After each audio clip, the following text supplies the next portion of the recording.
La Première Guerre mondiale, on l'appelle aussi la Grande Guerre, et ce n'est pas pour rien. C'était un véritable tremblement de terre qui a secoué le monde entier, qui a touché aussi bien les soldats sur le front que leurs familles restées à l'arrière. Alors, comment un conflit a-t-il pu transformer la planète à ce point? C'est ce qu'on va décortiquer aujourd'hui. La question est dingue quand on y pense. Comment un seul coup de feu, un seul assassinat, a pu déclencher une telle tempête mondiale? Pour le comprendre, il faut remonter un peu le temps, bien avant 1914. En fait, pour comprendre, il faut s'imaginer l'Europe de l'époque comme une poudrière géante. L'ambiance est ultra tendue, la paix est super fragile, et tout le monde sent que la moindre étincelle pourrait tout faire exploser. Alors, qu'est-ce qu'il y avait dans cette poudrière exactement? D'abord, pas mal de tensions nationalistes. Des peuples comme les Polonais ou les Croates qui rêvent d'avoir leur propre pays. Il y a aussi des disputes sur des territoires, la plus connue étant celle entre la France et l'Allemagne pour l'Alsace-Lorraine. Ajoutez à ça des rivalités pour les colonies en Afrique et en Asie, et un sentiment très fort en Allemagne d'être encerclé par des ennemis potentiels. Bref, le cocktail est explosif. Et par-dessus tout ça, il y a ce système d'alliance, un vrai jeu de domino hyper dangereux. D'un côté, on a la triple entente, la France, le Royaume-Uni et la Russie. De l'autre, la triple alliance, avec l'Allemagne, l'Autriche-Hongrie et l'Italie. Le principe est simple, si un pays est attaqué, ses alliés doivent venir l'aider. Il suffisait donc qu'une seule pièce tombe pour entraîner toutes les autres dans sa chute. Et voilà, l'étincelle arrive. Le 28 juin 1914, à Sarajevo, l'héritier de l'Empire d'Autriche-Hongrie, l'archiduc François Ferdinand, est assassiné. C'est l'événement qui va activer le jeu des alliances et déclencher un incendie qui va ravager l'Europe pendant 4 ans. Tout le monde pensait que ça serait réglé en quelques semaines. Quelle erreur monumentale. Ok, la guerre est déclarée. Mais sur le terrain, ça se passe comment? Pour les poilus, comme on surnomme les soldats français, la guerre, ce n'est pas une aventure héroïque. C'est un combat quotidien pour la survie. Au tout début, on a ce qu'on appelle la guerre de mouvement. Ça bouge beaucoup, les armées avancent, reculent, s'affrontent sur de vastes territoires. Mais très vite, fin 1914, le front se fige.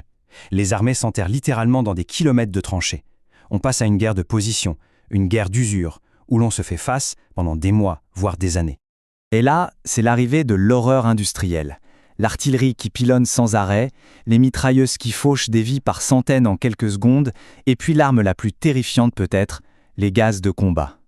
Les champs de bataille deviennent de véritables abattoirs industriels. Pour se faire une idée de l'ampleur du massacre, regardez ce chiffre, 700 000. C'est le nombre de victimes, morts et blessés, rien que pour la bataille de Verdun en 1916. C'est juste inimaginable. Un carnage sans précédent dans l'histoire de l'humanité. Mais la mort ne venait pas que des armes. Les conditions de vie étaient juste atroces. Comme le dit ce témoignage, dans les tranchées, les soldats souffrent du froid ou de la chaleur, du manque de sommeil. Ils vivent dans la boue, au milieu des rats et des poux. C'était une lutte permanente contre la faim, la maladie, le froid et bien sûr la peur. Mais la guerre, ce n'est pas que le front, loin de là. À l'arrière, chez les civils, la vie aussi est complètement bouleversée. La guerre s'est invitée dans chaque foyer. C'est précisément ça qu'on appelle une guerre totale. Et qu'est-ce que ça veut dire au juste? Eh bien, ça veut dire que tout le pays est mobilisé pour l'effort de guerre. L'économie, la politique, la culture, la vie de tous les jours, tout est tourné vers un seul et unique objectif, la victoire. Et pour faire tourner cette immense machine, il faut des bras. Les hommes étant au front, ce sont les femmes qui prennent le relais. Partout. Dans les usines d'armement, qu'on appelle les usines à obus, dans les champs pour assurer les récoltes, dans les transports, elles deviennent le pilier de la nation. Même l'économie est méconnaissable. Prenez une usine comme Peugeot. Un jour, elle fabrique des voitures. Le lendemain, sa production est entièrement reconvertie pour fabriquer des obus, des chars, des moteurs d'avion. Tout change de finalité. Pour que tout le monde accepte ces sacrifices énormes, il faut aussi mener une guerre des esprits. C'est là qu'intervient la propagande. Sur les affiches, dans les journaux, à l'école, on martèle le même message. Notre cause est juste, l'ennemi est un monstre et la victoire est certaine.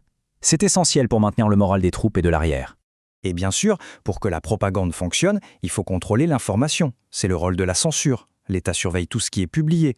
On cache la réalité du front, on minimise les pertes, on fait taire les mauvaises nouvelles pour ne pas démoraliser la population. Et cette violence de la guerre totale, elle touche aussi les civils de la manière la plus brutale qui soit.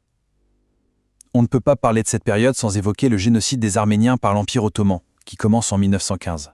C'est une autre facette, terrible, de ce conflit où les civils deviennent des cibles. Bon, après 4 années d'horreur absolue, tout le monde est épuisé. Les pays sont à genoux, économiquement, humainement. On sent que la fin approche, que les empires ne tiendront plus très longtemps. Et puis, en 1917, un événement majeur va tout faire basculer, la révolution en Russie. Le tsar est renversé, Lénine et les bolcheviks arrivent au pouvoir avec une promesse simple, la paix immédiate. La Russie signe donc un traité séparé et se retire de la guerre. C'est un énorme coup de théâtre qui change l'équilibre des forces. Avec la Russie hors jeu et l'entrée en guerre décisive des Américains, la situation évolue vite. Les empires centraux s'effondrent les uns après les autres. Et enfin, le 11 novembre 1918, à 11h du matin, les cloches sonnent. Les armes se taisent. L'armistice est signé. La guerre est finie. 1 an plus tard, en juin 1919, le traité de Versailles tentera de construire la paix. La Grande Guerre a donc redessiné la carte du monde et changé les mentalités pour toujours. Elle a laissé des cicatrices profondes, des millions de morts et une Europe traumatisée. La vraie question qui reste, plus d'1 siècle après, c'est: quelles leçons en a-t-on vraiment tirées ? L'histoire est là pour nous le rappeler.